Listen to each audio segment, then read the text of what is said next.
सोलापूर जिल्ह्यातील कोबी उत्पादक शेतकरी उद्ध्वस्त झालाय। कुरोली तालुक्यात अर्धा एकर कोबीचं नुकसान झालंय, मात्र शेतकऱ्याला पंचनाम्यापासून वंचित ठेवल्यानं शेतकरी हवालदिल झाला। अतिवृष्टीमुळे भातशेती उद्ध्वस्त झाली। हातातोंडाशी आलेलं पीक पावसामुळे मातीमोल झालंय, मात्र काही ठिकाणी शेतकऱ्यांना मदत मिळते तर काही ठिकाणी मिळतही नाही। ही मदत तुटपुंजी असल्याचं म्हणत पेरणीचा खर्च तरी काढणार कसा, असा सवाल शेतकऱ्यांनी विचारला। धाराशिव जिल्ह्यातील पूरस्थिती ओसरून 8 दिवस झाले, मात्र तरीही शेत शिवारातील पाणी अद्याप ओसरलं नाही। त्यामुळे कळंब तालुक्यातील पिंपळगाव इथल्या कांदा उत्पादक शेतकऱ्यांचा 10 एकरवरील कांदा सडून गेला।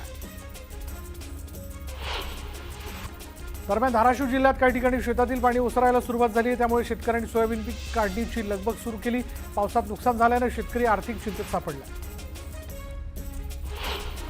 लातूर जिल्ह्यात खरीपाच्या पिकांना अतिवृष्टीचा फटका बसला, त्यामुळे सोयाबीन उत्पादक आणि फळ बागायतदार हवालदिल झालेत, तर पपईला चांगला दर मिळावा अशी मागणी शेतकऱ्यांनी केली। अतिवृष्टी आणि पूर परिस्थितीमुळे बीडच्या कपिलधारवाडीत रस्त्यांच्या भेगा आणि घरांना तडे पडले, त्यामुळे भूस्खलनाचा धोका निर्माण झाल्यानं गावकऱ्यांमध्ये भीतीचं वातावरण। माढा तालुक्यातील केवड आणि वाकाव ही गावं अतिवृष्टी आणि पुरानं बाधित झाली आहेत। संपूर्ण पीक मातीमोल झाल्यानं शेतकरी खचलाय। अशातच सोलापूरचे जिल्हाधिकारी त्यांच्या वाढदिवशी चिखल तुडवत शेतकऱ्यांच्या बांधावर पोहोचले आणि त्यांना धीर देत आहेत। रायगड जिल्ह्यात झालेल्या अतिवृष्टीमुळे शेतकऱ्यांचं मोठ्या प्रमाणात नुकसान झालं। शेकापच्या चित्रलेखा पाटील यांनी शेताच्या बांधावर जात पाहणी केली। यावेळी शेतकऱ्यांना तात्काळ नुकसान भरपाई द्या अशी मागणीही शेकापकडनं करण्यात आली। परतीच्या पावसानं मुसळधार हजेरी लावल्यानं भंडाऱ्यातील भात उत्पादक शेतकऱ्यांना फटका बसला। हातातोंडाशी आलेला घास हिरावण्याची भीती असल्यानं शेतकरी चिंतेत सापडला। जालना जिल्हा अतिवृष्टीच्या यादीतून वगळल्याचा आरोप बबनराव लोणीकरांनी केलेला आहे आणि निवासी उपजिल्हाधिकाऱ्यांनी पंचनाम्याचा अहवाल 72 तासात सादर न करता 7 दिवस कार्यालयातच ठेवल्याचा आरोपही त्यांनी केला। पुण्याच्या पर्वती परिसरात पाईपलाईन फुटली। बोरवेलचं काम सुरू असताना पाईपलाईन फुटली आणि त्यामुळे लाखो लिटर पाणी वाया गेलं। पिंपरी निगडी दरम्यान मेट्रोचं काम सुरू आहे। दरम्यान या ठिकाणी उभारल्या जाणाऱ्या पिलरसाठी खोदलेल्या महाकाय खड्ड्यात पाणी साचलं। या ठिकाणी संरक्षक कठडे नाहीत, त्यामुळे मुलं पोहण्यासाठी या खड्ड्यात उतरले, त्यामुळे दुर्घटनेची शक्यता वर्तवली जाते। लाडकी बहीण योजनेची वेबसाईट बंद झाल्यानं ई-केवायसी करण्यात अडचणी येत आहेत। 2 ते 3 दिवसांपासून वेबसाईट उघडत नसल्यानं महा ई सेवा केंद्राबाहेर महिलांनी गर्दी केली, तर केंद्र चालकही त्रस्त झाले। परभणीच्या राजवाडी परिसरातील रस्त्यावरील पुलाचे कठडे वाहून गेले, त्यामुळे अपघाताचा धोका वाढल्यानं नागरिकांनी चिंता व्यक्त केली। तातडीनं कठडे दुरुस्त करण्याची मागणी जी ती करण्यात आली। बुलढाणा जिल्ह्यात स्मार्ट विद्युत मीटरला नागरिकांनी विरोध केला। वीज बिल जास्त येत असल्यामुळे नागरिकांनी आमदार संजय गायकवाडांकडे तक्रार दाखल केली। दरम्यान ऊर्जा मंत्र्यांची भेट घेणार असल्याचं गायकवाडांनी म्हटलं। रत्नागिरी जिल्ह्यातील दाभोळ खाडीवरील प्रस्तावित पुलाचं काम रखडल्यानं रेवस रेड्डी सागरी महामार्गाला मोठा ब्रेक लागला। कोकणातील पर्यटनाला चालना देण्यासाठी या महामार्गाची संकल्पना मांडण्यात आलेली होती, मात्र अद्यापही दाभोळ वेल्दूर दरम्यानचा हा 3 किलोमीटर लांबीचा पुलाचा प्रकल्प कागदावरतीच आहे।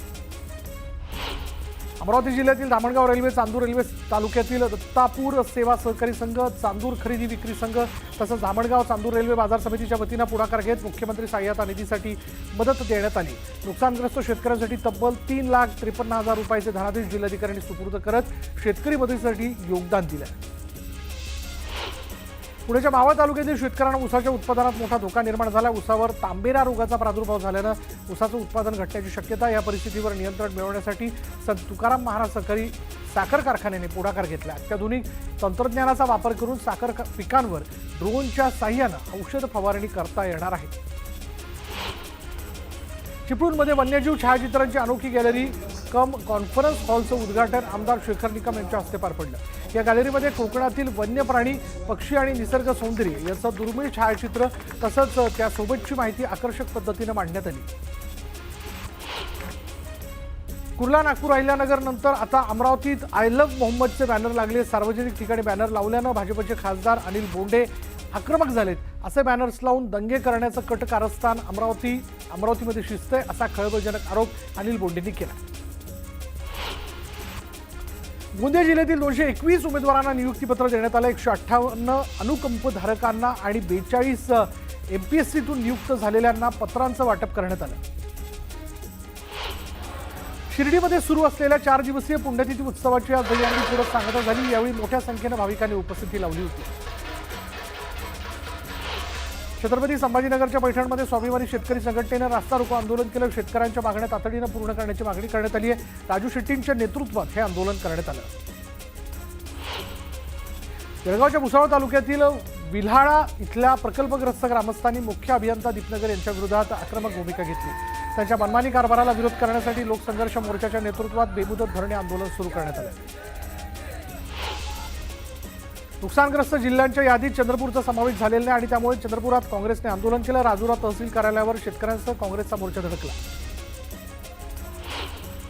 सिल्लोडमध्ये शेतकऱ्यांच्या विविध मागण्यांसाठी शेतकऱ्यांसह विविध पक्ष संघटनांच्या वतीनं रास्ता रोको आंदोलन करण्यात आलं। यावेळी आंदोलकांनी जोरदार घोषणाबाजी करत परिसर दणाणून सोडला। रास्ता रोको आंदोलनामुळे वाहतूकही ठप्प झाली होती। बुलढाण्यात विविध मागण्यांसाठी ग्रामरोजगार सेवकांनी 1 दिवसीय काम बंद आंदोलन पुकारलं आणि त्यासाठी जोरदार निदर्शनं करत मानधन आणि प्रवास भत्ता वाढीसंदर्भात अध्यादेशाची अंमलबजावणी करण्याची मागणी करण्यात आली आहे। उल्हासनगर पालिका हद्दीतील कैलासनगर परिसरात नागरिक सुविधांपासून वंचित आहेत। रस्ते खड्डेमय झाले, शौचालयाला दरवाजे नाहीत, त्यामुळे महिलांची कुचंबणा होते, तर पाणी टंचाईचाही प्रश्न गंभीर बनला आहे। पालिकेने नागरिकांच्या मागण्यांचा विचार केला नाही, तर पालिका प्रशासनाविरोधात तीव्र आंदोलन छेडण्याचा इशाराही त्यांनी दिला। कळवणमधील आदिवासी आंदोलनाला हिंसक वळण लागलं। संतप्त आंदोलकांनी पोलिसांवर तुफान दगडफेक केली। आदिवासी शेतमजुराचं अपहरण करून हत्या करणाऱ्यांना अटक करण्याची मागणी आंदोलकांनी केली। आंदोलकांनी पोलिसांच्या वाहनांवरही दगडफेक करत काचा फोडल्या। दरम्यान सध्या कळवण परिसरात तणावपूर्ण शांतता असून आंदोलक मागणीवरती ठाम आहेत। मी गद्दार आणि नमक हरामांना उत्तर देत नाही। ज्यांनी पक्ष चोरला, वडील चोरले, त्यांचं कसलं मेरिट असं म्हणत उद्धव ठाकरेंनी एकनाथ शिंदेंवर हल्लाबोल केला। आम्ही एकत्र आल्यानं विरोधकांचं धाबं दणाणलं आहे। एकत्र यायचं नसतं तर एकत्र आलोच नसतो असं म्हणत उद्धव ठाकरेंनी सूचक इशारा दिला। काही गोष्टी व्यवस्थित होऊ द्या ना असेही ठाकरे म्हणाले। संजय राऊत म्हणजे विनाशक आले, विपरीत बुद्धी अशा शब्दात भाजप आमदार बबनराव लोणीकर यांनी राऊतांवर टीका केली। राऊतांनी केलेल्या टीकेला उत्तर देत राऊतांचा पक्षाने सोनिया गांधींच्या जोड्याची पूजा केली असा जोरदार टोला त्यांनी लगावला। भाजप सक्षम असेल तिथं स्वबळावरच लढण्याचा हट्ट धरणार असल्याचं गणेश नाईकांनी म्हटलं। त्यांच्या या वक्तव्यातून त्यांनी शिंदेंना आव्हान दिल्याची जोरदार चर्चा। स्वाभिमानी शेतकरी संघटनेचे नेते राजू शेट्टी यांनी सरकारवर गंभीर आरोप केला। अंगारा दिल्यासारखं सरकारला नुकसानग्रस्त शेतकऱ्यांना मदत देतंय आणि सरकारची मदत म्हणजे शेळीच्या शिपटासारखीच माशीही उडत नाही आणि अब्रूही झाकत नाही असा टोलाही त्यांनी सरकारला लगावला। रामदास कदमांविरोधात ठाकरेंची शिवसेना आक्रमक झाली। 14 वर्षांनी कदमांना कंठ का फुटला? बाळासाहेबांच्या मृत्यूपत्रात काय आहे मला माहिती आहे। त्यांच्या मृत्यूबद्दल तुम्ही शंका कशी व्यक्त करता असा सवाल अनिल परबांनी विचारला। रामदास कदम अर्थज्ञानी पूर्णज्ञानी नाही अशी टीका परबांनी केली आहे। अनिल परबांनी पत्रकार परिषद घेऊन अज्ञानाचं प्रदर्शन केलेलं आहे। अनिल परब अर्धवट वकील आहेत, पैसे कमी पडल्यानं असे आरोप करतात असा खरपूस टोला रामदास कदमांनी अनिल परबांना लगावला। बाळासाहेबांच्या पार्थिवाबाबत कदमांचा दावा 100% खोटा आहे। रामदास कदमांचा मेंदू गुडघ्यात असून त्यांचे आरोप खोटेत असं अनिल परब म्हणाले। बाळासाहेबांच्या मृत्यूचं राजकारण केलं जात असल्याचा आरोप अनिल परबांनी केला।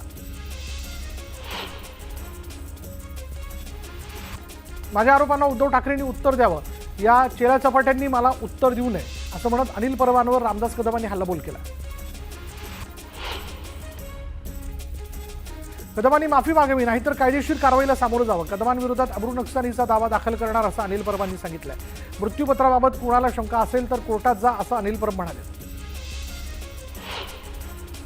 चंद्रग्रहणावेळी स्मशानभूमीत कुणीक बकरा कापला।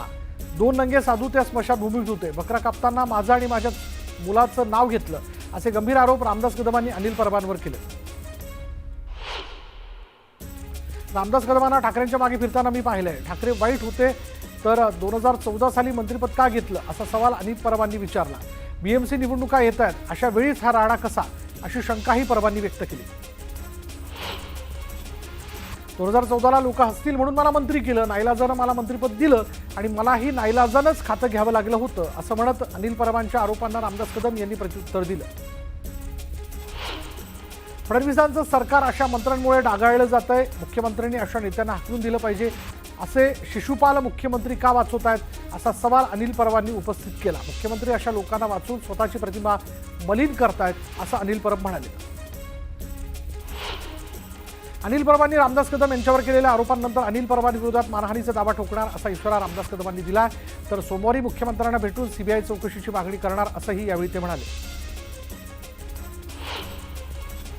ज्योती रामदास कदम यांनी जाळून घेतलं की त्यांना जाळलं असा सवाल परबांनी विचारला. कदमांचा मुलगा आता गृहराज्यमंत्री, त्याने त्याची चौकशी करावी अशी मागणी परबांनी केली. रामदास कदमांच्या पुतण्याने आत्महत्या का केली याची चौकशी करा असं म्हणत परबांनी रामदास कदमांची नार्को टेस्ट झालीच पाहिजे अशी मागणी केली आहे. जेवण बनवताना स्टोव्हचा भडका उडाल्यानं पत्नीची साडी पेटली. त्यावेळी मी पत्नीला वाचवलं. माझी पत्नी 6 महिने रुग्णालयात ॲडमिट होती आणि त्यावेळी बाळासाहेबांनी स्वतः रुग्णालयात येत विचारपूस करत डॉक्टरांची मिटिंग घेतली आणि माझ्या बायकोला वाचवलं. मात्र हे लोक माझी बदनामी करतायत असं म्हणत अनिल परबांच्या आरोपांना रामदास कदम यांनी प्रत्युत्तर दिलं. मी नार्को टेस्ट करण्यास तयार आहे. मुख्यमंत्री फडणवीसांकडे मी चौकशीची मागणी करणार आहे. थापांचं स्टेटमेंट घ्या म्हणजे तुम्हाला वास्तव समजेल असं वक्तव्य रामदास कदम यांनी केलं. रामदास कदमांची काम करण्याची पद्धत, बोलण्याची पद्धत ही सडेतोड आहे. भाषणाच्या ओघात ते बोलून गेले, मात्र याचा पालिका निवडणुकांशी काही संबंध नाही असं स्पष्टीकरण शंभूराज देसाईंनी दिलं. तर पालिका निवडणुकीत कोणाचा सुपडा साफ होईल लवकरच कळेल असं म्हणत त्यांनी महाविकास आघाडीवरही निशाणा साधला. अनिल परब यांनी अब्रू नुकसानीचा दावा दाखल करावा. रामदास कदम यासाठी सक्षम असल्याचं वक्तव्य गुलाबराव पाटलांनी केलंय. तर राऊतांनी यावर बोलू नये असंही ते म्हणाले.